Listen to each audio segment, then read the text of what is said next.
शेतकरी बांधव त्या शेतकरी बांधवाला जमीन पाहिजे, जमीन असेल तर त्याच्याकडे पाण्याचा सोर्स पाहिजे। आता पाण्याचा सोर्स आपण विहीर बघितली, बोरवेल बघितला किंवा शेततळ बघितलं, तर ते जे शेतकरी बांधव त्या शेतकरी बांधवाला जे महाराष्ट्र शासन आहे त्या महाराष्ट्र शासनातर्फे मागेल त्याला सौरपंप या स्कीममधून त्याला हे अशा पद्धतीने सौरपंप भेटतो। नमस्कार शेतकरी बंधूंनो, मी सचिन मेंढे कृषी वार्ता या आपल्या मराठी यूट्यूब चॅनलमध्ये आपलं सगळ्यांचं पुन्हा एकदा सहर्ष स्वागत आहे। शेतकरी बंधूंनो, अलीकडच्या काळामध्ये शेतकऱ्यांना भेडसावणारा महत्त्वाचा प्रश्न म्हणजे विजेचा प्रश्न। पाणी असूनही शेताला पाणी देता येत नाही किंवा अनेक कारणे त्याचे ते मी पुढे सांगतो व्हिडिओमध्ये। आज आपण आलेलो आहे की महाराष्ट्र शासनाने सुरू केलेली मागेल त्याला सौर कृषी पंप जो पंप दिला जातो त्याबद्दलच्या संदर्भाचा हा व्हिडिओ आहे। व्हिडिओ शेवटपर्यंत बघत राहा। व्हिडिओ आवडला तर व्हिडिओला लाईक करा। आता याच्यामध्ये शेतकरी बंधूंनो, महाराष्ट्र शासनाची जी स्कीम चालू आहे किंवा जे महाराष्ट्र गव्हर्नमेंट आहे ते शेतकरी बांधवांसाठी एक स्कीम घेऊन आलेले आहे, मागेल त्याला सौर पंप। मग त्याच्यासाठी काय आहे की शेतकरी बांधवांकडे पाण्याचा सोर्स अवेलेबल पाहिजे। पाण्याचा सोर्स अवेलेबल पाहिजे म्हणजे एकतर विहीर पाहिजे, बोरवेल पाहिजे किंवा शेततळ पाहिजे। आपण या ठिकाणी या शेतकरी बांधवांच्या इथं आलेलो आहे। आपण या ठिकाणी बघू शकता की या ठिकाणी शेततळ्याची उपलब्धता आहे आणि मागच्या साईडला बोर पण आहे, अशा दोन्ही गोष्टी, आणि विहीर पण साईडला, अशा दोन्ही तिन्ही सोर्स आहे। म्हणून हे जे शेतकरी बांधव आहे ह्या शेतकरी बांधवांनी हे जे सौर पंप आहे तो सौर पंप बसवलेला आहे। आता अलीकडच्या काळामध्ये काय झालेलं आहे की विहिरीमध्ये पाणी, शेततळ्यामध्ये पाणी आहे, बोरवेलला पाणी आहे, परंतु पिकाला पाणी नाही। पिकं पाण्या वाचून मरून चालले, वाळून चाललेले। याचं कारण असं आहे की शेतकऱ्यांना एकतर रात्रीची वीज भेटली जाते, ती डीपीवरती खोळंबा झाला किंवा काही कोडं कनेक्शन कट झालं, लाईट वेळेवरती नाही, पुरेशी लाईट नाही, आणि त्याच्यामुळे शेतकऱ्यांचं फार मोठ्या प्रमाणामध्ये नुकसान होते।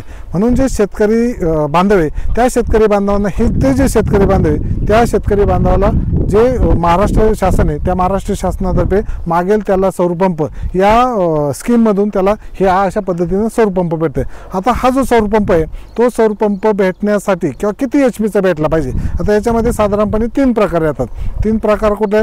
3 HP सौरपंप येतो, 5 HP सौरपंप येतो आणि 7.5 HP सुद्धा सौरपंप येतो। याच्यासाठी काय क्रायटेरिया आहे तर शेतकरी बंधूंनो, मला आपल्याला सांगूशी वाटतंय की जो 3 HP पंप आहे त्याच्यासाठी जे शेतकरी बांधव आहे त्या शेतकरी बांधवाकडे किंवा जो शेतकरी आहे, जो लाभार्थी आहे त्या लाभार्थ्याकडे म्हणजे कमीत कमी 2.5 एकर जमीन पाहिजे, तर त्याला 3 HP पंप भेटतो।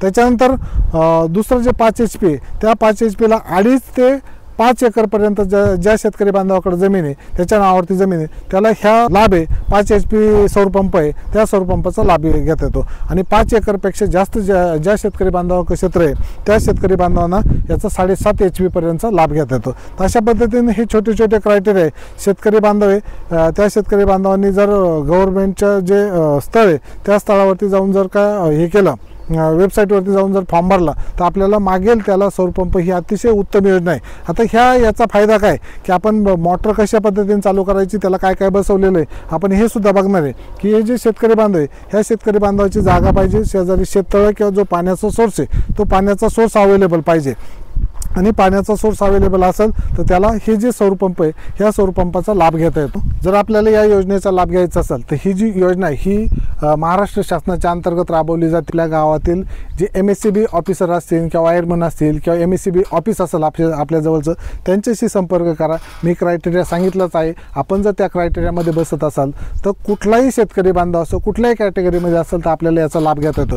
SC आणि ST साठी फक्त 95% सबसिडी आहे आणि ओपन आणि अदर कॅटेगरीसाठी 90% सबसिडी। एवढी सबसिडी मला नाही वाटत कोणत्या स्कीममध्ये, आणि शेतकरी बांधवांसाठी अतिशय उत्तम अशी ही स्कीम आहे। हे याचं कारण असं आहे की अलीकडे जर बघितलं तर प्रत्येक भागामध्ये वाघांची संख्या खूप वाढलेली आहे, रात्री पाणी भरणं मुश्किल झालेलं आहे। एकतर पहिली विजेचा अपुरा पुरवठा तोही रात्री दिला जातो, म्हणजे मोठ्या प्रमाणामध्ये जी वीज आहे ती वीज रात्री येते। दिवसा आली तर सगळे लोक वीज मोटर चालू करतात, विजेला कुठंतरी डीपीवरती खोळंबा होतो, जे ट्रान्सफॉर्मर आहे ते ट्रान्सफॉर्मर जळले जातात, 15-15 दिवस महिनाभर ट्रान्सफॉर्मर येत नाही, आणि त्याच्यामुळे काय होते हे जे सौरपंप आहे हा सौरपंप सगळ्या शेतकरी बांधवांना गरजेचा आहे। मी तर म्हणतो सगळ्या शेतकरी बांधवांनी याच्यासाठी आपण काय केलं पाहिजे, याचा लाभ घेतला पाहिजे। शेतकरी रात्री पाणी भरायला जातो किंवा मोगाम पाणी लावून देतो, रात्रीची मोटर बंद झाली तर पुन्हा त्याला चालू करायला जावं लागते। याचं तसं नाही, याला हे जी सिस्टीम आहे ह्या सिस्टीमला GPS सुद्धा बसवलेलं आहे। आपण 500 रुपये जर दिले आणि त्यांचं जर ॲप घेतलं 500 रुपयामध्ये मला वाटतं साधारणपणे 5 वर्षापर्यंत आपल्याला काय करता येतं, हे ॲप आहे, ह्या ॲपवरती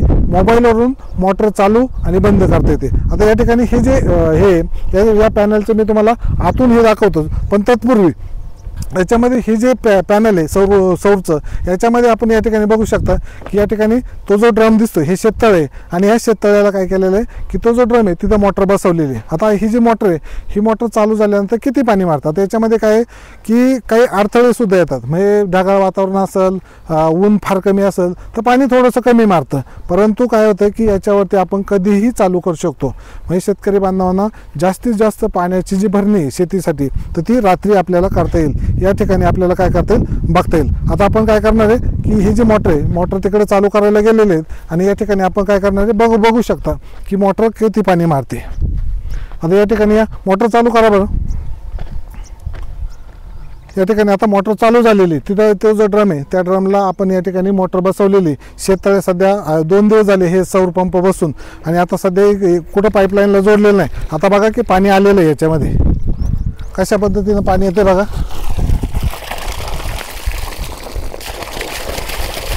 बघा एवढ्या प्रेशरने पाणी मारतं. आता याच्यामध्ये सांगायचं आहे की पूर्ण ढगाळ वातावरण आहे. ढगा कशा पद्धतीने म्हणजे पूर्ण सावली आता, आणि सावली असून सुद्धा काय केलं जातं की एवढ्या पद्धतीनं एवढ्या प्रेशरने पाणी मारते. जर ऊन वाढलं किंवा ढग जर गेले आणि चांगलं कडक ऊन असेल तर खूप प्रेशरने पाणी मारते. म्हणजे याचा असाही फायदा होतो की ऊन जर जास्त असेल तर आपल्याला त्याचं प्रेशर अजून वाढतो. तुम्ही हे ठिबकला जोडू शकता, डायरेक्ट पाण्याला जोडू शकता, बाकीची जी पाईपलाईन आहे त्या पाईपलाईनला सुद्धा आपण या ठिकाणी जोडू शकतो. तर अशा पद्धतीनं सौरपंप आहे, ह्या सौरपंपाचा आपल्या सगळे शेतकरी बांधव आहे त्या सगळ्या शेतकरी बांधवांना काय करता येईल याचा लाभ घेता येईल. आता याच्यामध्ये हे पॅनल दाखवा सगळ्यांना. तर 9 पॅनल आहे या ठिकाणी.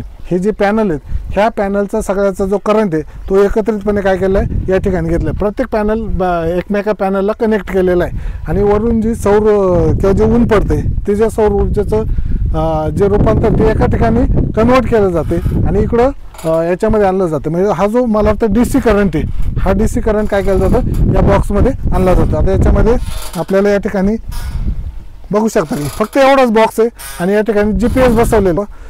GPSचा काय फायदा होतो की आपण ही जी मोटर आहे ही मोटर मोबाईलवरती ऑपरेट करू शकतो. आपल्याला त्याच्यामध्ये काय प्रॉब्लेम झाले हे आपल्याला मोबाईलवरती त्यांचं जर ॲप घेतलं त्या ॲपचे 5 वर्षाचे 500 रुपये एवढी फी आहे, परंतु 5 वर्ष आपल्याला मोबाईलवरून आपण कुठेही असेल तर तिथून आपण ही मोटर चालू बंद करू शकतो. शेतकरी बंधूंनो, आता हे जे सौर मागेल त्याला सौर कृषी पंप आहे याचं इन्स्टॉलेशन बघा कशा पद्धतीने केलेलं आहे. मी आता तुम्हाला खालून दाखवतो. हा सिमेंटचा ब्लॉक आहे, म्हणजे 6 फुटापर्यंत 6.5 फुटापर्यंत हा खड्डा खाणला होता आणि ह्या खड्डा पूर्ण सिमेंट कॉन्क्रीटने भरून घेतलेला आहे. खडी आहे त्याच्यामध्ये त्याला सपोर्ट केलेलं आहे. साधारणपणे 2 बाय 2 फूट रुंद आणि 6 फुटाचा खोल खड्डा आहे.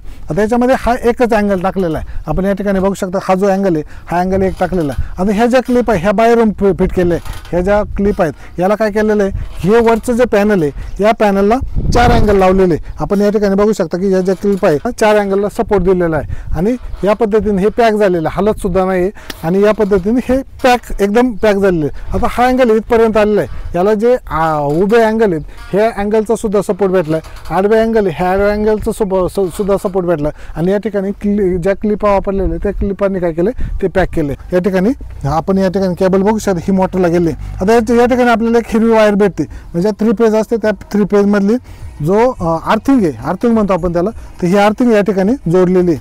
आता याच्यामध्ये अजून एक गमतीशीर भाग मला आपल्याला दाखवायचा आहे की याच्याशी रिलेटेडच तो हा जो अँगल आहे कशासाठी, याचं त्याचं जवळपास काहीच कनेक्शन नाही. कनेक्शन नसल्यामुळे काय होतं की आपण म्हणा की याची काय गरज आहे, परंतु हे जे आहे हे वीज रोधक आहे. म्हणजे पावसाळ्याच्या वातावरणामध्ये काय केलं जातं की जी वीज आहे ती वीज पडली जाते तर ती त्याच्यावरती पडली नाही, इथे खेचली जावी याच्यासाठी. म्हणजे हे लोखंड वापरलेलं आहे आणि तिकडे वीज खेचली जाऊ शकते आणि याचं सगळ्याचं काय होऊ शकतं, नुकसान होऊ शकतं. तर हे नुकसान होऊ नये म्हणून या ठिकाणी वीज रोधक जे यंत्र आहे ते वीज रोधक यंत्र या ठिकाणी बसवलेलं आहे. तांब्याचा अँटेना बसवलेला आहे, खाली स्टील आहे, आतमध्ये गेलेलं आहे आणि या ठिकाणी वायर त्याला कनेक्ट करून आर्थिंगमध्ये म्हणजे आकाशातून येणारी जी वीज वीज आहे, ज्या विजा कडाडतात ती वीज जर आली जवळपास तर याच्यावरती पडू नये, याच्यावरती पडावी आणि ती जमिनीमध्ये जावी, हा हेतू करून काय केलं हे या ठिकाणी याच्याच जोडीनं या ठिकाणी जोडलेले आहे. तर मी याची सगळी जी लिंक फॉर्म भरायचा, कशा पद्धतीने याचा फायदा घ्यायचा आहे, जर 5 HP जर बसवला तर 16,500 रुपये खर्च येतो आणि बाकीचे सगळं गव्हर्नमेंट काय करते सबसिडी देते. तर अशा पद्धतीने एक चांगली योजना गव्हर्नमेंटने आणलेली आहे आणि आपल्या सगळ्या शेतकरी बांधवांना, महाराष्ट्रातील शेतकरी बांधवांना, सर्व भागातील शेतकरी बांधवांना याचा फायदा व्हावा. रात्रीचे त्यांची पाणी भरण्याची जे वाघ साप वगैरे असतात शेतामध्ये पाणी भरताना, तर रात्रीचं पाणी भरायची कोणाला गरज येऊ नये या उद्देशाने हा व्हिडिओ मी आपल्यापर्यंत पोहोचवत आहे. या व्हिडिओचा नक्कीच आपल्याला फायदा होईल. आपण जी गव्हर्नमेंटची स्कीम आहे या स्कीमचा नक्कीच लाभ घ्याल अशी मी अपेक्षा करतो. आणि आजच्या या व्हिडिओमध्ये मी तेच थांबतो. व्हिडिओ कसा वाटला, कुठून बघताय व्हिडिओ आणि आपल्याकडे ह्या पद्धतीच्या स्कीमचा लाभ घेतलेला आहे का हे, किंवा ह्या स्कीमबद्दल अजून काही माहिती पाहिजे का याविषयीची कमेंट बॉक्समध्ये नक्की माहिती कळवा मित्रांनो. चला आजच्या व्हिडिओमध्ये इथेच थांबतो, इथेच आपली रजा घेतो. पुन्हा भेटूया एका नवीन व्हिडिओमध्ये नवीन माहितीसह. तोपर्यंत जय हिंद, जय महाराष्ट्र, जय जवान, जय किसान.